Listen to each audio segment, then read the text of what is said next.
la première étape, on va prendre la distance vers l'œil. Donc, pour ce faire, on a dû choisir une monture pour le client et, bien entendu, l'ajuster avant de prendre ses mesures. Alors, pendant que le sujet est en position primaire, je prends appui sur la monture ou éventuellement sur le client et je regarde la mesure qu'il y a entre le sommet de la cornée et le milieu du drageoir. Ici, on mesure 14 mm.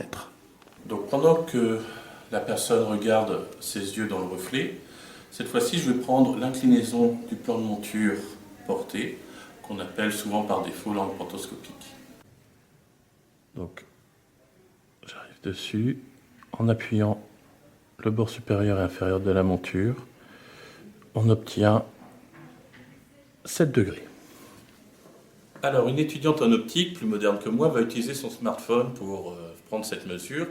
Il y a différentes applications, niveau à bulle, clinomètre qui sont dessus. Et elle va pouvoir mesurer cette même mesure. Donc, en appuyant sur le bord supérieur de la monture et inférieur, en mettant tangente le bord de la monture par rapport à tangente du bord du téléphone, vous pouvez mesurer assez précisément l'angle pantoscopique. Donc là, pour la troisième mesure, nous utiliserons une planche à rhabiller pour trouver l'angle de galbe.